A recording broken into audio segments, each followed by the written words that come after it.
Hello students, welcome back to your channel target semester. This is your educator Simran Sharma. आज जैसा कि मैंने promise किया था आप सब उससे कि आज शाम तक लाइव क्लास में मैंने कहा था कि आपको आज income tax law and account second का आंसर की मैं खुद लेकर आऊंगी, जो कि जिसका प्रैक्टिस सेशन जो एमसीक्यू है, पीवाईक्यू है, वो आप लोगों ने मेरे साथ ही लगाया था। और इस बात को कहते हुए इतनी खुशी हो रही है कि जो भी क्वेश्चंस हमने लगाए थे, उसमें जो भी एक्सप्लेनेशन हमने डिस्कस किए थे, जो हमने बातें की थी, वो सारे क्वेश्चंस में से अप्रॉक्स 35 प्लस क्वेश्चंस उसमें फंसे हैं। तो अगर जो भी बच्चा अगर वो पेपर दे के गया, मतलब जो वीडियो सेशन लेके गया होगा, और ये भी ध्यान दीजिएगा कि जो हमारा पेड बैच था उसमें मैंने 4 से 5 वीडियो में पूरा income tax law and account second खत्म किया था, जिसमें से भी क्वेश्चंस फंसे हैं। डायरेक्टली जो जो उसमें बताया गया था वो सब चीजें भी पूछी गई हैं। तो मेक श्योर कि आप लोग आने वाले सेमेस्टर्स में जो हमारा टारगेट गुरुकुल मोबाइल ऐप है उसका भी सब्सक्रिप्शन लेना ना भूलें, उससे भी पढ़ें। और हमारे साथ एमसीक्यू प्रीवाईक्यू जो हम लोग कराते हैं वो तो सभी कर रहे हैं। आपको एक्स्ट्रा बेनिफिट चाहिए तो एक्स्ट्रा एफर्ट लगाने पड़ते हैं, तो क्या जाके उससे जरूर जुड़े।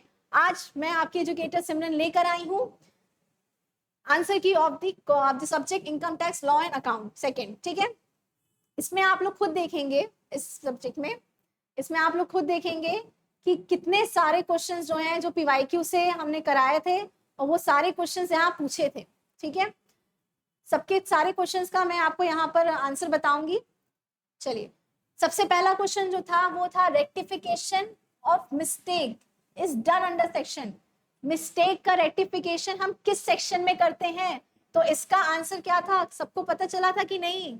इसका आंसर था 154। आंसर क्या था इस वाले क्वेश्चन का? 154। ठीक है, नेक्स्ट क्वेश्चन क्या था? Deduction in respect of payment of interest on loan taken for higher education. याद करो ये कराया गया था, याद करो ये कराया गया था कि हायर एजुकेशन के लिए लोन चाहिए। हायर एजुकेशन के लिए लोन चाहिए तो कौन सा चाहिए होगा? तो हायर एजुकेशन के लिए लोन के लिए कोई लिमिट नहीं है, नो लिमिट, नो लिमिट इसका आंसर था। नेक्स्ट क्वेश्चन देखा जाए। For assessment year 2024-25 the maximum permissible deduction under section 80C। 80C में 80C में कितना डिडक्शन मिलता है? मैक्सिमम कितना डिडक्शन मिलता है 80C में? तो आंसर था 1,50,000। ठीक है, सबको ये भी पता होगा 80C किस लिए 80C का डिडक्शन मिलता है। ठीक है, चलो नेक्स्ट क्वेश्चन देखा जाए। ये क्वेश्चन भी डायरेक्टली हमारे पीवाईक्यू क्वेश्चन से ही था, जिसमें हम लोग ये देखे थे, जिसमें हम लोग ये देखे थे कि under which of the following item covered under section 80D। 80D में कौन सा चीज कवर होता है? तो 80D बात करता है मेडिकल इंश्योरेंस प्रीमियम की, मेडिकल इंश्योरेंस प्रीमियम की बात करता है 80D। चलो नेक्स्ट क्या है? Resident individual received ₹5 lakh as royalty on literary book. Deduction कितना मिलेगा अंडर सेक्शन 8022B? 8022B के अंदर कितना डिडक्शन मिलेगा? तो जितना मिलता है या 3 लाख या जितना मिलता है, दोनों में से जो कम है। तो 5 लाख यहाँ ज्यादा मिला है तो आंसर क्या होगा? 3 लाख। ठीक है, नेक्स्ट क्या है?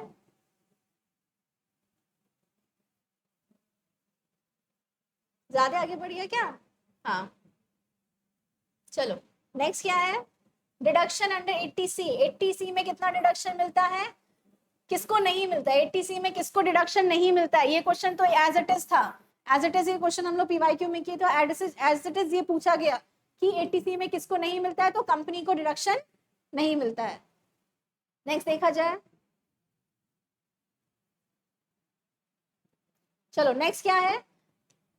Deduction respect of interest on deposit in case of senior citizen allowed. Senior citizen को जो हम इंटरेस्ट, अगर इंटरेस्ट कहीं पर दे रहा है, अब वो इंटरेस्ट चाहे, देखो कंफ्यूजन था कि सिर्फ सेविंग अकाउंट रहेगा कि कहीं भी बैंक या कॉर्पोरेट सोसाइटी, तो कहीं भी बैंक में कर रहा हो, कॉर्पोरेट सोसाइटी में कर रहा हो, सेविंग अकाउंट में कर रहा हो, कहीं भी कर रहा हो, तो इंटरेस्ट पे कितना मिलेगा सीनियर सिटीजन को? 50,000 का डिडक्शन इसको सीधे सीधे सीनियर सिटीजन को मिल जाएगा। चलो नेक्स्ट क्या है? Deduction in respect of interest on loan taken for purchase electric vehicle. मैंने कहा था इलेक्ट्रिक व्हीकल, जो हमारे पेड बच्चे होंगे उनको पता होगा कि इलेक्ट्रिक व्हीकल का मैंने बताया था और कहा था कि इसको याद कर लेना।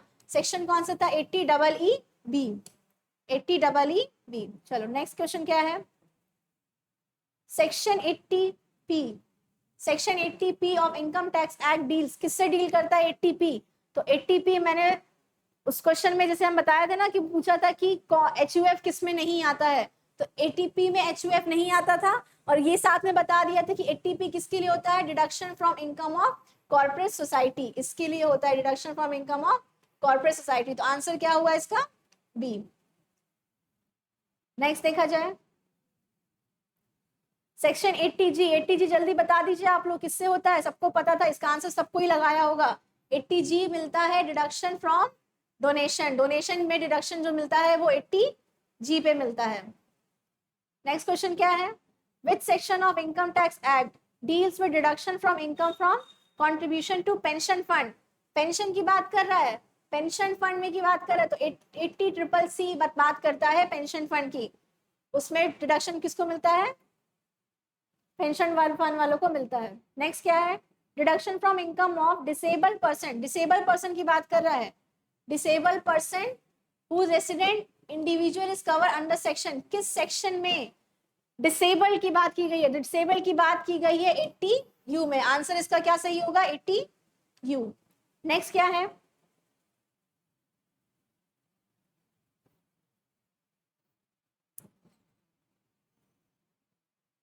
चलो नेक्स्ट क्वेश्चन क्या किया है? नेक्स्ट क्वेश्चन है payment of life insurance, life insurance premium बताए थे, LIP की बात कर रहा है, तो LIP की बात 80C करता है सीधे सीधे। लाइफ इंश्योरेंस पॉलिसी या तो इंडिविजुअल का या HUF का, दोनों का ही किस में होता है? 80C सेक्शन में होता है, इनकम टैक्स के 80C सेक्शन में होता है डिडक्शन के। चलो नेक्स्ट क्या है? No limit donation up to 100% is not available, 100% किस में नहीं अवेलेबल होता है? तो 100% इन तीनों में अवेलेबल होता है, लेकिन donation to any fund of institute for charitable purpose के लिए जो डोनेशन किया जाता है कहीं पर, वो 100% डिडक्शन उसमें नहीं मिलता है। बाकी PM cares fund, prime minister national relief fund और नेशनल चिल्ड्रन फंड, तीनों में डिडक्शन मिलता है। इसका भी क्वेश्चन हम लोगों ने PYQ में किया था। नेक्स्ट क्या है? डिसेबिलिटी 80DD का पूछ रहा है, अगर पर्सन डिसेबल है, deduction under section 80DD for disability, disability का मिलता कितना है? सीधे सीधे 75,000 मिलता है, सीधे 75,000 डिडक्शन मिलता है 80DD में। ठीक, चलो नेक्स्ट क्या है?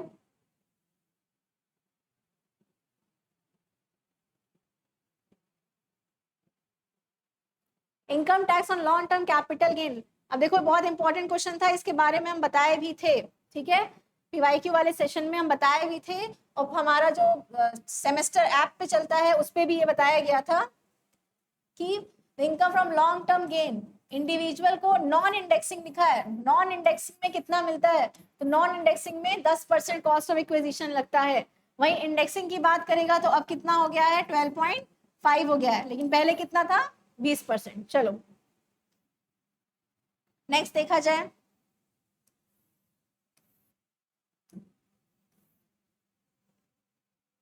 Income from sale of household furniture, as it is question हम लोग ये देखे थे PYQ में, वही क्वेश्चन सेम पूछा है, एग्जेम्प्ट होता है।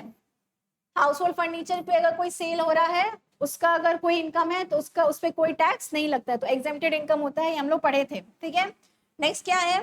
Capital gain arise, capital gain arise on, capital gain किस कैसे अराइज होता है?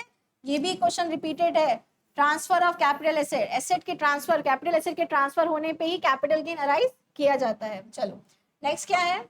Capital gain on depreciable asset will always be, depreciable asset है मतलब वो साल भर में कहीं ना कहीं डेप्रिसिएट कर रहा है, तो वो किस में आएगा? शॉर्ट टर्म कैपिटल गेन में आएगा। आंसर इसका क्या है? Answer number B, short term capital gain. Next देखा जाए, losses from specified business can be carried further, specified business की बात किया था, बच्चे कंफ्यूज हो रहे थे कि स्पेसिफाइड बिजनेस है, स्पेसिफाइड बिजनेस अनलिमिटेड टाइम के लिए होता है, स्पेक्युलेटिव बिजनेस 4 साल के लिए होता है, ठीक है, तो ये इसका आंसर था अनलिमिटेड टाइम। नेक्स्ट क्वेश्चन क्या है? Long term capital loss can be set of in the following period, long term हमेशा कितने साल के लिए होता है? लॉन्ग टर्म हो या शॉर्ट टर्म हो, सबके साथ सबके सब 8 साल के लिए होते हैं। आंसर क्या होगा? Answer number B. फिर क्या है? Loss of card game can be set off. Card game किससे सेट ऑफ किया जाता है? तो मैंने बताया था ये क्लास में बताया गया था ये कि कोई भी कैजुअल इनकम से अगर लॉस हो रहा है, किसी भी कैजुअल इनकम से लॉस हो रहा है, तो उसको हम कहीं से भी सेट ऑफ नहीं कर सकते, उसको हम कहीं से भी सेट ऑफ नहीं कर सकते। तो आंसर क्या हुआ? None of these. ना ही कार्ड गेम सेट ऑफ कर सकते हैं, ना ही अदर सोर्स से, और ना ही जो 30% कैजुअल इनकम का लग रहा है उससे, कहीं से भी सेट ऑफ नहीं किया। तो आंसर इसका नन ऑफ दीज होगा। नेक्स्ट क्या है? Long term capital loss can be set of. Long term हमेशा लॉन्ग टर्म से ही सेट ऑफ होता है। शॉर्ट टर्म जो होता है वो लॉन्ग टर्म और शॉर्ट टर्म दोनों से हो सकता है, लेकिन लॉन्ग टर्म पूछा था। लॉन्ग टर्म लॉस किससे सेट ऑफ होता है? लॉन्ग टर्म से ही सेट ऑफ होता है। नेक्स्ट क्या है? लॉस फ्रॉम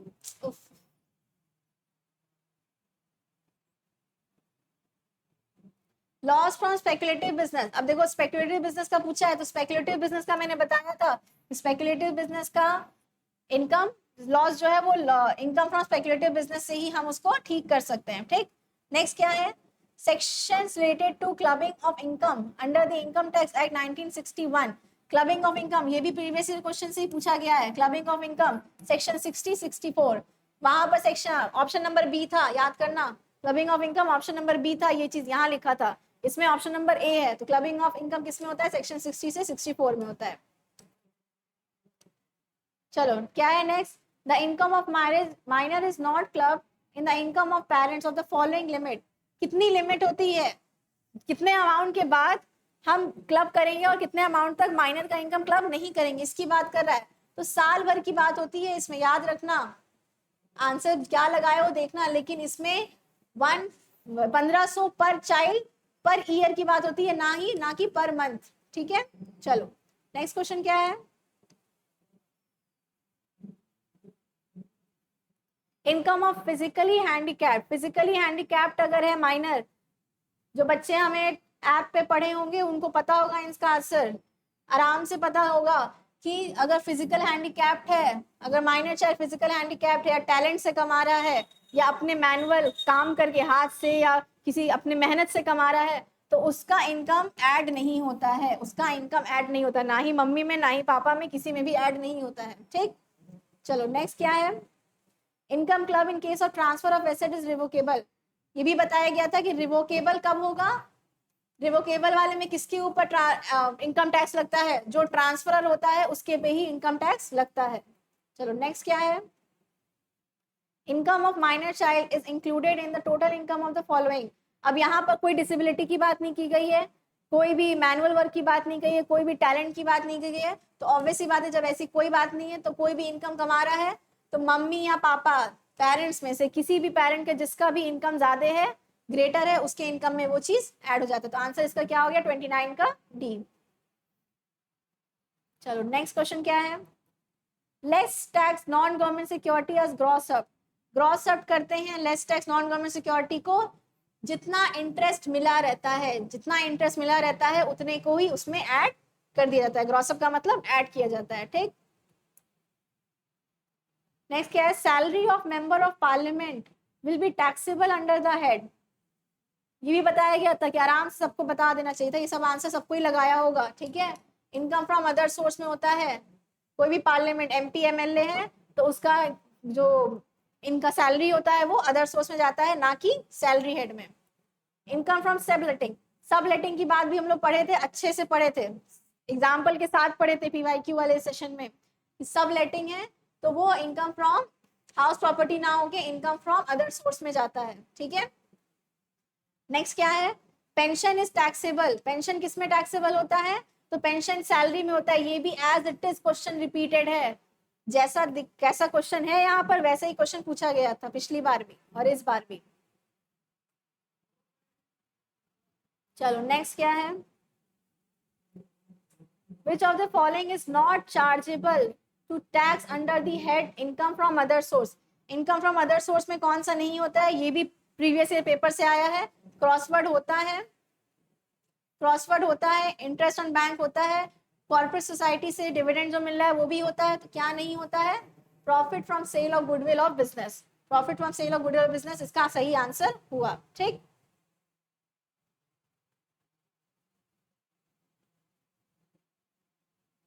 फिर क्या है next question, individual receive family pension. ध्यान से देखना, फैमिली पेंशन कितना मिला था उसको? 75,000 मिला था। रूल क्या है? 15,000 या 1/3, इन दोनों में से जो कम होगा उतना डिडक्शन मिल जाएगा। तो 75,000 का 1/3 निकालेंगे तो कितना आएगा? कितना आएगा जल्दी बताओ?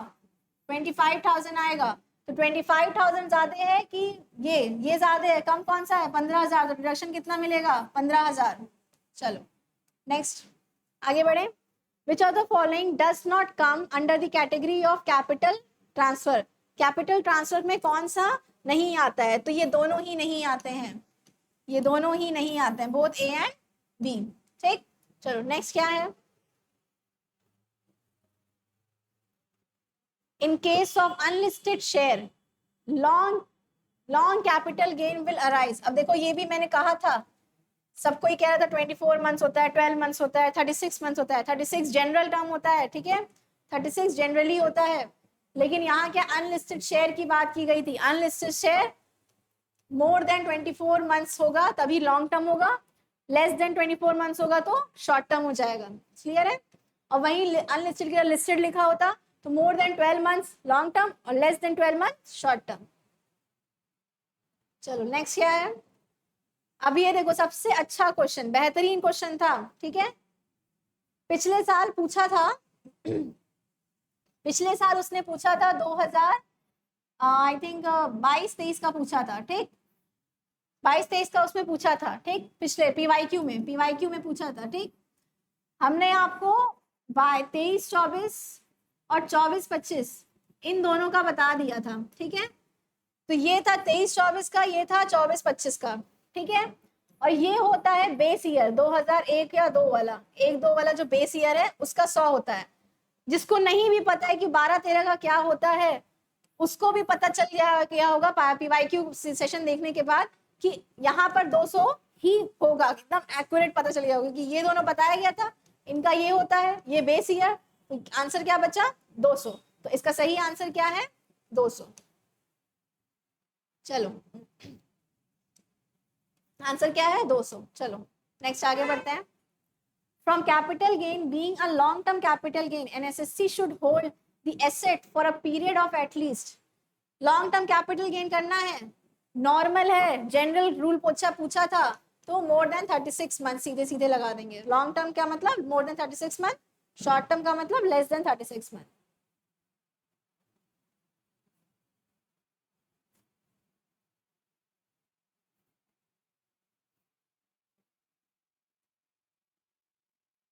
चलो नेक्स्ट क्वेश्चन क्या है? Capital gain arising to an individual on the transfer of property use for residence in is provided tax exemption under.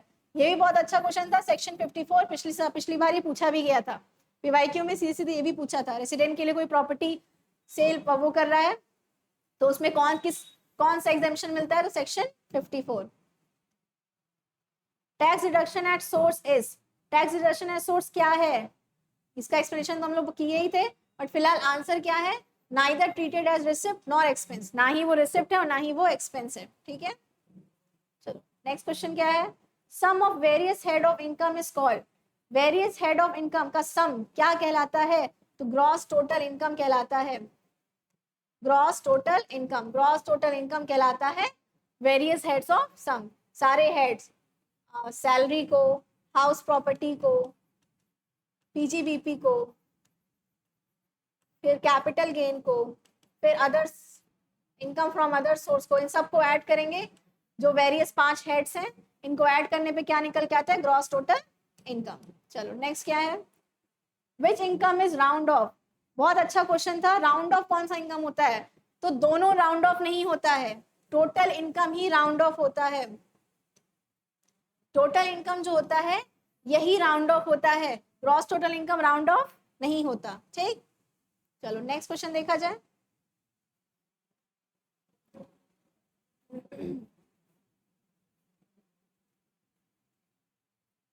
तो नेक्स्ट क्वेश्चन क्या है, ये भी एज इट इज पूछा गया था, rate of educational and health cess, educational और health cess कितना था, तो 4% है सीधे सीधे, एजुकेशनल और हेल्थ सेस कितना है 4%, 4% है एजुकेशनल और हेल्थ सेस। लॉटरी पे कितना होता है, लॉटरी मैंने बताया था कैजुअल इनकम होता है, तो कैजुअल इनकम में कितना लगता है 30% इंटरेस्ट लगता है, सीधे सीधे था। अब ये भी बहुत एकदम सीधे था कि who control income tax department, income tax department कौन कंट्रोल करता है, तो central board of direct tax, जिसको शॉर्ट में कहते हैं सीबीडीटी। सीबीडीटी जो है ये इनकम टैक्स डिपार्टमेंट को कंट्रोल करता है, ठीक है। इसी का चेंज था, ये सबसे हाई अथॉरिटी है, ये सबसे हाई अथॉरिटी है। तो पूछा था कि लास्ट चेंज कौन है, तो लास्ट चेंज होता है inspector, inspector of income tax.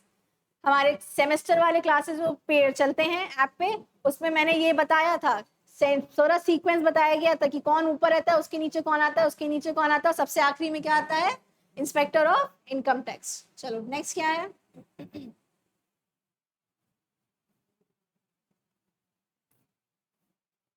Forty eighth question हमारा है। 48 क्वेश्चन कह रहा है dash is the acknowledgement of filing the return of income. Filing of return income किस में होता है, आरटीआर वी में होता है, वी मतलब वेरिफिकेशन, आरटीआर वी मतलब आरटीआर वेरिफिकेशन, इसमें ही हमारा ये आंसर था, ठीक। फिर due filing of due date of filing return of income, return of income in case of individual, तो 31 जुलाई जो है वो उसका सही आंसर था, ठीक है। कई बच्चे मार्च लगाए थे, वो आंसर नहीं है। 31 जुलाई तक लास्ट डेट होता है रिटर्न फाइल करने का, ठीक। विच ऑफ लास्ट क्वेश्चन हमारा है, which of the following is not a capital asset. Capital asset कौन सा नहीं है, तो कैपिटल एसेट ज्वेलरी होता है एग्रीकल्चर एंड मुंबई में, मतलब अर्बन हो गया, अर्बन स्टेट में है।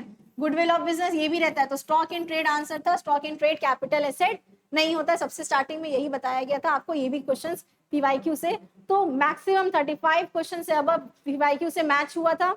जो हम एक्सप्लेनेशन उसमें एड ऑन मैंने दिया था, हर एक ऑप्शन को समझाया था, और जो सेशन हमारे हुए थे वो सेशन में तो ये पूरा 50 आउट ऑफ 50 क्वेश्चन, ऐसा कुछ नहीं पूछा गया था जो हमने पढ़ा नहीं था, ठीक है, हमने सब कुछ पढ़ा था। अब आपकी जिम्मेदारी बनती है जो मैं आपको देना चाह रही हूँ कि ये 50 क्वेश्चंस आप आंसर की मैंने दे दिया, आप चेक करेंगे और मुझे कमेंट करके जरूर बताएंगे कि आप लोग का कितना सही हुआ, तभी मुझे सही फीडबैक मुझे मिलेगा, ठीक है। कितना आपने सही किया ये मुझे कमेंट करके हर एक पर्सन, हर एक बच्चा बताएगा कितना उसका सही हुआ, ठीक है। कोई झिझक नहीं, जितना सही होगा सबको बताना है मुझे, ठीक है। ये मेरी तरफ से ये डिमांड है आपके लिए, ठीक है। मैं डिमांड कर रही हूँ कि आप ये इसको फुलफिल करेंगे, ठीक है। तब तक के लिए best of luck for all your examination. आगे आने वाले सारे एग्जामिनेशन के लिए आपको बहुत सारी शुभकामनाएं, अच्छा आपका पेपर जाए और मेरे साथ जुड़े रहिए। This is educator Simran Sharma and good bye.